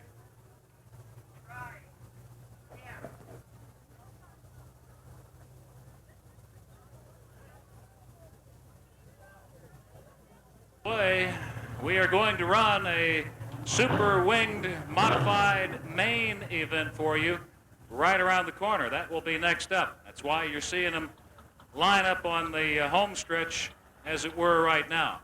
And we are on standby. We'll be introducing you to the drivers of these machines one by one, precipitous to our main event for the super winged modifieds here tonight. Your chance right now to catch them in a sitting stance, which they aren't in all that often, and take a look at some of these very exciting machines. I tell you, watching them back in pit rows, they roll them out of the trucks and out of the trailers and work on them. You draw a real quick appreciation for what these guys go through, and yet almost to a man, they're a very earthly, homey bunch, aren't they? Oh, they're just a bunch of good guys out there. I'll tell you, their families are all out here. They're rooting for them. Their pit crews are just dynamic people who just jump right in there and do anything. And I'll tell you, this is some exciting racing, these these winged super modified cars. And for a lot of them, it truly is a family effort. You'll see maybe mom and dad and the spouse and kids, and I even saw dogs on leashes in between some of the mobile homes and Land Cruisers that also serve as trailers for these fine machines. Oh, is that right? I didn't even know they allowed dogs in the pits, Tom. They must have. You and I got in with no trouble. Yeah, but they had the fence chain when we tried to get it. So you folks who have run down to the concession stand might want to get it turned around and headed back up here. You folks who headed down to the men's and ladies' room, don't turn it around too fast, but when you get the chance to turn it around and come back, because we're about to go main with our super winged modifieds here tonight. Get them all sorted out and lined up on the front straightaway right now. So when you can get back to your seats, come on back, because we got plenty of racing still. Intermission lying up ahead, and then we'll get into our midget mains, and there's going to be some exciting activity tonight. What with a semi and main. Hey, Tom, once again, I want to remind the folks about Tucson on Tapes. All the racing action here tonight is on VHS or beta, and some of the interviews that Tom and I did in the pits a little bit earlier, you can pick them up for $25. Place your order tonight right after the racing event with Dan or Jeanelle Johnson. That's on Tucson on Tapes, right next to the Mexican concession stand, right behind the main straightaway. Well, we just about have the lineups. Well, I'll be transferring them down to Dave in just a couple minutes here, and we'll be getting underway with this main event here tonight for the Winged Super Modified. Okay, thank you, Jack. And again, thank you, each and every one, for showing up and turning out in support of automobile racing back in our town.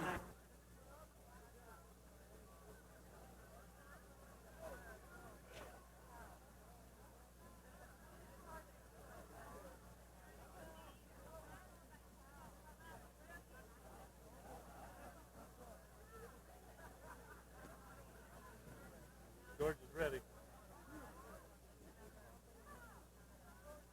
Excuse me. Somebody left their lights on here, and now if I give it to you? No, I'm taping right now. Can I get in on the other side? Introducing first car number 58, and that will be driven tonight by John Thompson.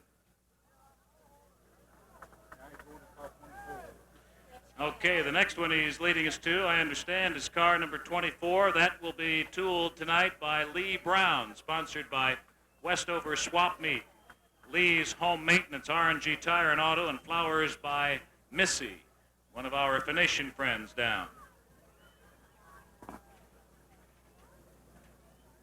Car number 37, Don Riggle, sponsored by L&L Body Shop. Okay, George had we had the wrong car. George had to hustle over there. George is good at that.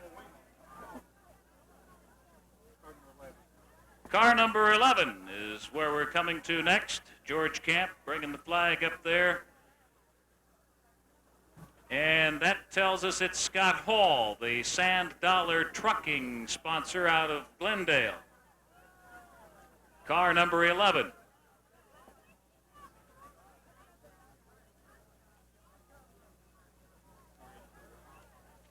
Car number 84, driven by Bug Harris. Bug Harris and car number 84.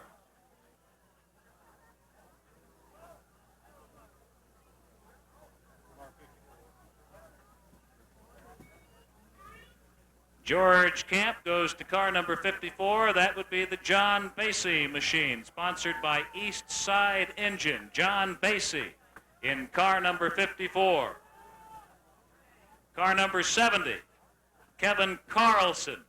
Your driver in car number 70, Kevin Carlson.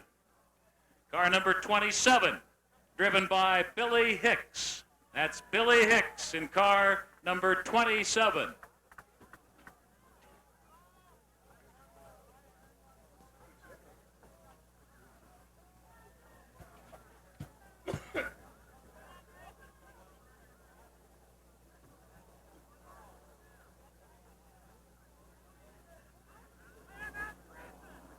Not have the information up here, gentlemen, obviously, or we would be sharing that with the folks. So we will come back to car number 27 when we have the proper information.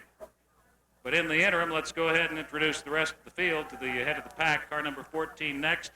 Machine driven by Ron Gary tonight. We talked about him in the hot laps. Ron Gary in car number 14. Car number 14, another one we've talked about in the past, Tommy Signs. We talked with him in the stands. He's on our Tucson on tape for you in this week ahead. Car number 82 would be next, Bill Parker Jr., Blackhawk Investigations and Sands Chevrolet sponsored automobile, coming up to race here at Raven Raceway this evening.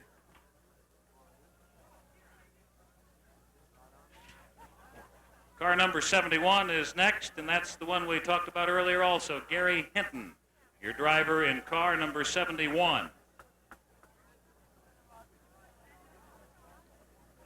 And George is checking out another car. Jack, can you get a number on that one? 83, George. 92. Billy Hicks, the Performance Plus and Phoenix Thunder Racing Machine car. Tom was just informed that car number 27 is Glenn Dreesen. Glenn Dreesen in number 27. Glad to get that one straightened out. Sorry for the confusion. Tom Dingus, you're probably already familiar with him. In car number 21, the Ad Art Signs sponsored car right there. Number 21, Tom Dingus. Looks like car 5 will be next. Donnie Sink. Car number 5, one of your local favorites.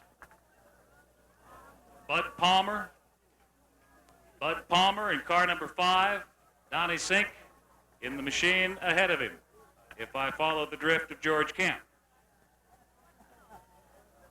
Apparently, I followed that drift properly. What are we going to check out next? Number 96.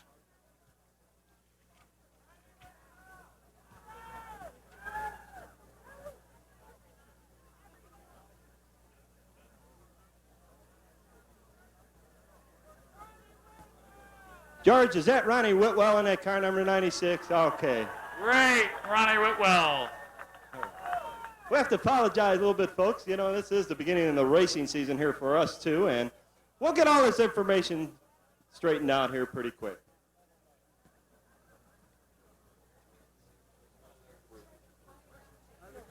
That's Scott Kazaar in number 3. Scotty Kazaar in car number 3 with George's attention focused there now. And finally, car number 33, J.D. Vance, the Stewart Race Products, the Young Motor Sales, A&D Custom Auto, and Bud Bolin Auto Repair sponsored car. J.D. Vance in behind the wheel. 20-lap main event. You folks ready for it? I kind of thought so. Dave Manis says, okay, let's get them cooking. 20-lap main event for the Super Wings Modified. Tom, there's something I'd always wanted to say before. Gentlemen, start your engines! Now you've gotten to do it, huh? Sure have. This is going to be an exciting race, Tom.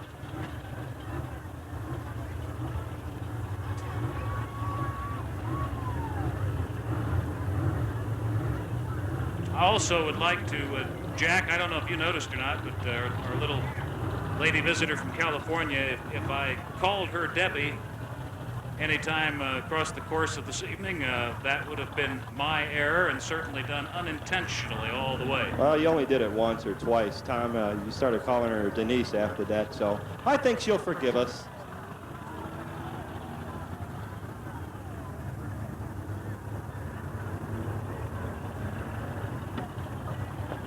Pace car being sponsored tonight, as you see it on the track right now, by Jim Click Automotive.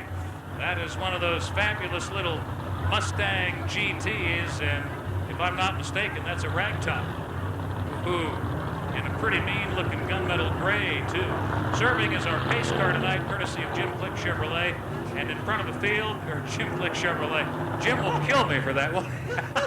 Well, I'm thinking Buck O'Reilly. I mean, he's on your billboard out there. Jim Click Ford and the Mustang GT ragtop pace car. I'm glad you said it, not me, Tom. Oh, Lord, and sitting in front of a 20-lap main feature for your Super Wing Modifieds.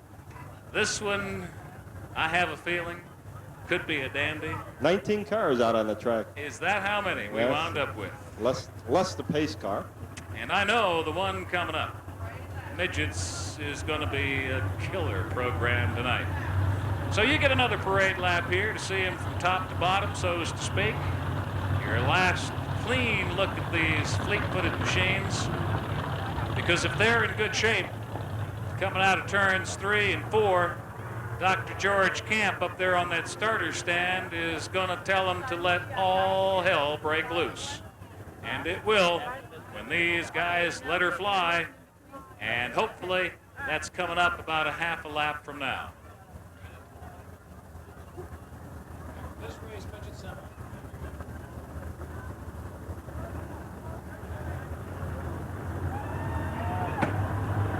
Okay, he says go!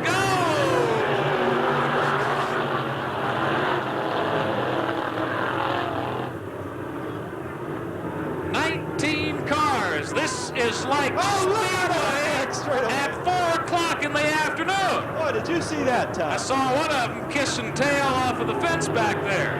What a grand-looking first lap we've got. Scott Kazaar up in the lead. Scotty Kazaar in car number 3. That orange-winged machine is out in front, but not much of a lead built up on what appears to be a pretty decent 3-car battle for second place. Donnie Sink's running in second. Donnie Sink cooking pretty good in that number 5 car. I see number 33 giving chase in 4th position. Number 33, J.D. Vance.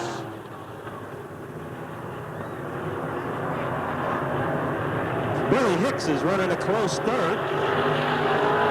Lap 3 unfolding before your very eyes right now. And it is still Scott Kazaar in command.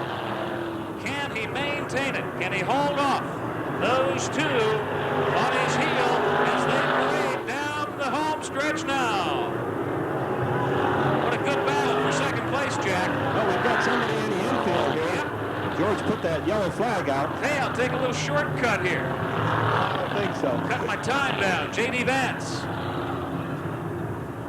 Of course, he probably had some help getting in there, right? He sort of looked like me years ago, trying to cheat a little bit. No, I think he just spun out over there in the number 3 corner, coming around number 3.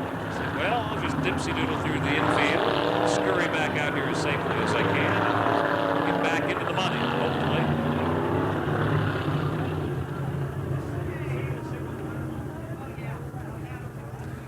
So it'll be a single file to restart, 3 laps under your belt, and Scott Kazaar in that orange number 3 car in the lead. They're eyeing Camp. Camp's eyeing them. And we're still under the yellow.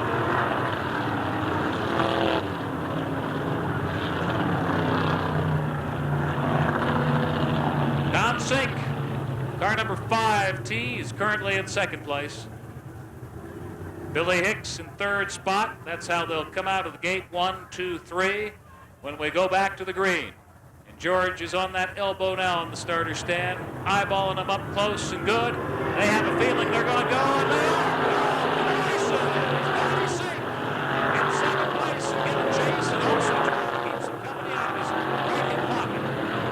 it didn't work because his company kind of shifted on him and came to the inside. What a battle for second, Tom. That's a dandy. That's the kind of stuff you like to see in the open wheel competition. And how quickly number 92 shoots on up there down on that number 1 spot. Billy Hicks looks like he came with some serious intentions to this main.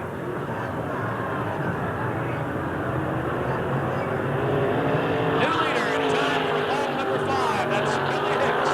Car number 92 in the lead. Scott Kazaar is followed up in second place and would appear at this point to be losing a little bit of ground to Billy Hicks. And then a wide gap until that 3rd spot as we go back to yellow. Oh, look out. We've got a car spun out in the number 3 corner.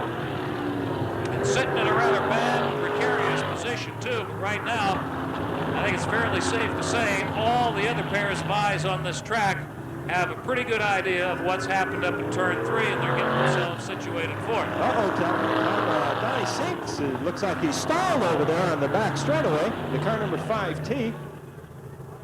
I am sure he didn't run out of gas this early in the game. Wonder if any of these guys got phones inside so they can call their favorite tow truck. Say, come give me a push while Manus isn't looking. Heck, we'll get back in this sucker. Nothing illegal about that. Oh, he called a couple of them. There's a couple of them pulling up over there. He must have 2 phones in that car.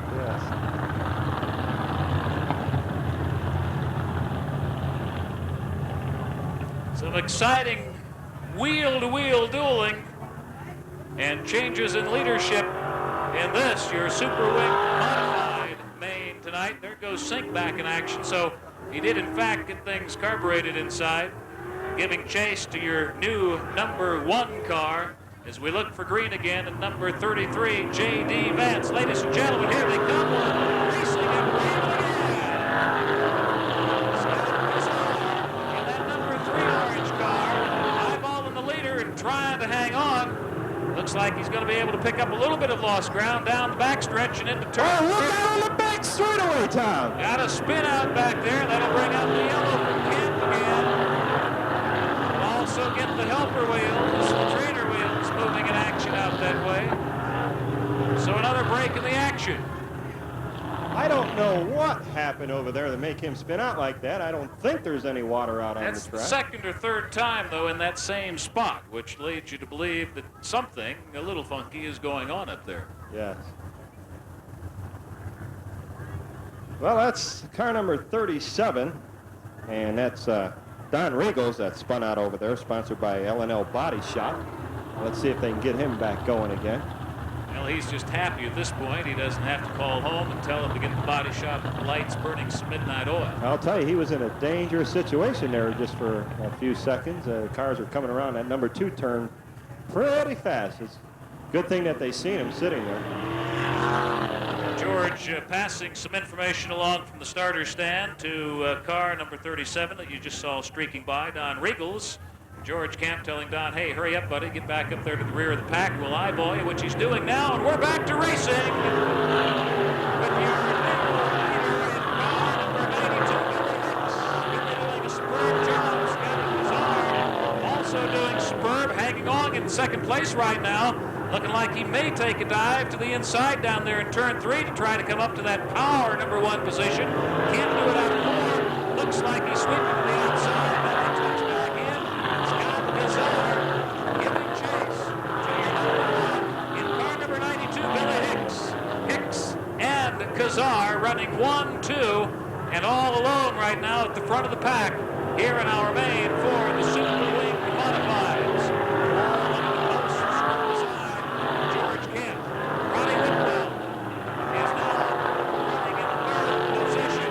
Ronnie Whitwell in car number 96 is currently in 3rd position behind Kazaar and Hicks. Here comes Hicks. There goes Kazaar. There's your main man, 96 tonight in 3rd place. Ronnie Whitwell. Now we've got 8 laps down in this modified race. So we've got 12 more to go. What a dandy. A 20-lapper in a 19-car field. Well, it was 19 at the start. See how the attrition factor wears on the gear. In a 20-lap main, got a couple of screws there, but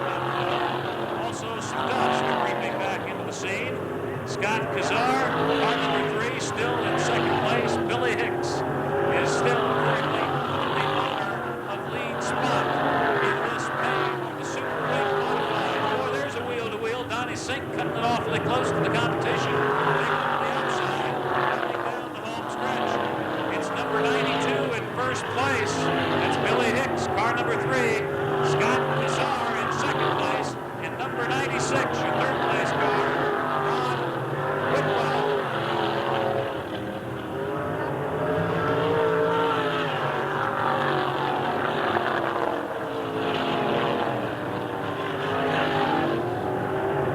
Those orange machines are running real well right now, Jack.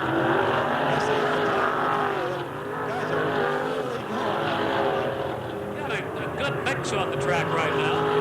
Not a whole great deal of individual races I see going on.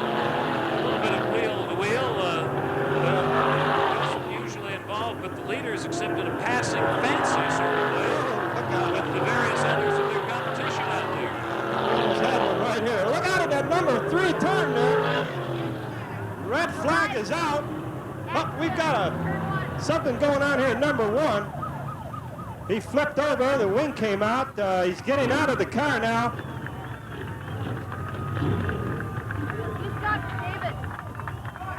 Got one okay up in turn 1. And that was neat of you folks to give him a standing ovation. Let him know you were tickled to see he's okay. Yeah.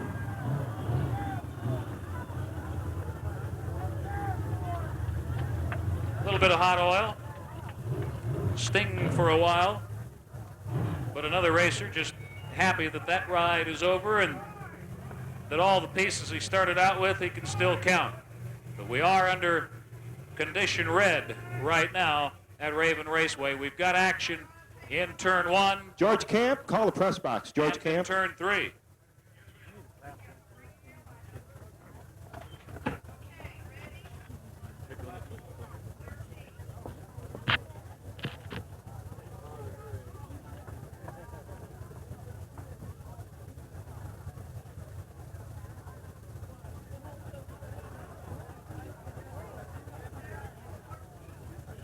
And you may hear some of the activity going on in the background up here. We're just getting it officially reorganized for you for when we return to racing. We'll be in lap 13. We'll give you the all-new situation as to regards of number 1, 2, and 3. Billy Hicks doing a pretty fine job of fending off the competition here in the ladder going before our condition red.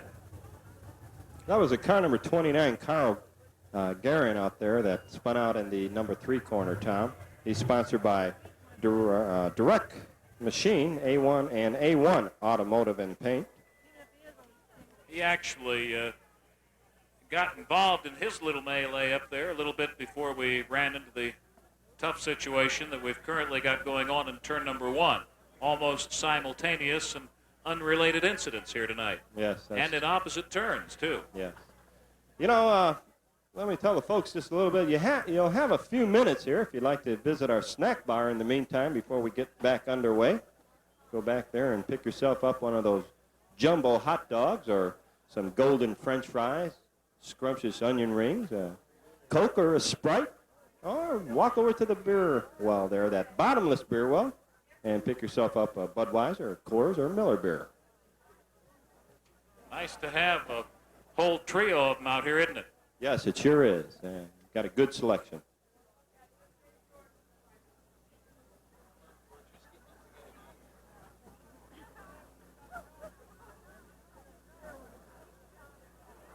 Well, Russ Shank, please meet your friends at the Burwell. We've had this a little while, but, oh, Russ, you wouldn't have hurt us anyway during the races. Some of my card friends would really be putting him on with an announcement like that. They would say, George, meet your friends if you can find any at such and such. if you have any friends. I think it's the southern Arizona heat that brings out the orneriness in all of us long about this time of year, either that or spring fever or a combination thereof. And it's going to get worse, too. We're still waiting for some special numbers to be delivered to us here in the press box. As soon as we have them, we'll start rattling them off, relaying them to you. We've got, now, as it turns out, over 30 presentations to make here tonight in the form of gifts. I don't think you were up here, Jack, And I know you'll be interested in knowing our friends at the Long Branch Saloon have brought by 4 coupons here tonight, good for a 6-pack of beer for a nickel. For just a nickel? Just a nickel. So we have added this to our gift list, which was already up to, 24 and 14, 42. We're looking at almost 50 giveaways tonight that include T-shirts and caps and water mugs and thermoses and ice chests and even a clothes carrier and a little electric shaver from Schick. Oh, that's good. You know, speaking of gifts, Tom, many of the tapes and songs that you've heard here tonight are supplied by KRQ Radio, where you can hear Tom Boyd doing the sports in the morning and in the afternoon. And also the Music Box Lounge at 22nd and Kolb Road, where they play all your favorite 50s and 60s. That's the Music Box Lounge, 22nd and Kolb. Stop in and see Richard or Helen Dominic. And also we have those T-shirts on sale over at the bandstand. Now these are nice T-shirts. They have the words Raven Raceway on the front and the back, and they're made 50% of cotton. And they have them in all sizes for the adults and the children, medium and large and extra large for the adults. And in children's sizes, there's $7 for the adult shirts and $6 for the little kiddies. And they're good-looking shirts. They're comfortable, too. I've been wearing one all day today and wore it last week. I washed it, and it didn't shrink, just like Candy told me that it wouldn't. So Actually washed it? I actually washed it. Not like my coffee cup. No, I never washed my coffee cup. That would ruin the flavor. Also, in case you missed it earlier, folks, those are dwarf racers located to the rear of the grandstand tonight, set up on exhibition down there for you. Check it out. They've got some rules and information to tell you and share with you regarding their program, and they will be a part of our racing program 1 week from tonight. We'll mix in the dwarf racers with the late models. So we invite you back here 1 week from tonight, and you can see the dwarfs in action at that time, and I can just imagine they probably do get 4x4. Yes, they probably do. And, you know, next Saturday night, a week from tonight, we're also going to be running those NASCAR Winston late models right here at Raven Raceway. Gates open at 4 o'clock along with the snack bar, and racing starting right promptly at 8 o'clock. And then Sunday afternoon, we're going to have the off-road vehicles. That's right out in the middle of the racetrack there. We'll have some pickup trucks and 4x4s and off-road vehicles out there running some races. And along with the 4x4s and off-road vehicles will be the NASCAR Chargers. Now, that's really going to be interesting to see. There's a lot of young fellas that are just getting into racing, have been building a car, and some of them already had a car, no place to race for the last couple of years, Tom, and now they're all excited. They'll be out here. Oh, I expect, I'll tell you the truth, I expect about 40 or 45 NASCAR Chargers alone, if not more, next Sunday. So that's going to be an exciting afternoon. That would make for a real nice program, to say the least. Looks like we're still working on situations at opposite corners of the track. We've got a whole bevy and host of our personnel involved in this one.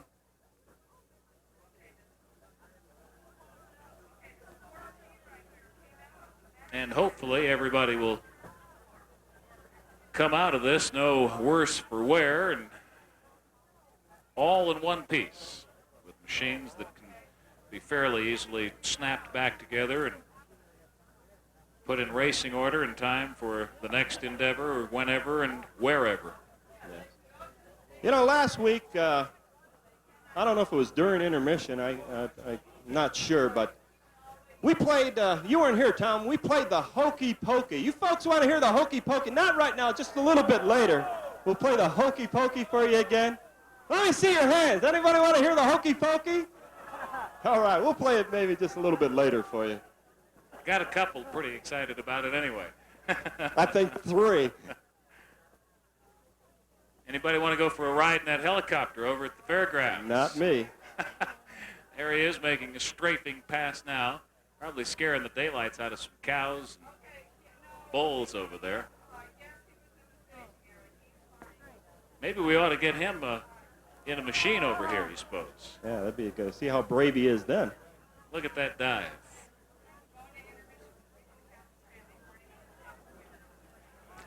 Okay, we've got a transport on our hands, so we are going to cease this race here. We are going to take a break, and we are going to intermission. We have just been informed at this time. So you know, we are now in intermission. We will clean up the mess, as it were, and pick up the pieces and resume after a brief intermission. So take yourselves kicked back and grab a little break, a little respite, a little breather here. We'll keep in touch with you and let you know what the return schedule is.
Finally gotten some lucky program numbers, and we're going to pull some numbers right now and see T-shirt tonight.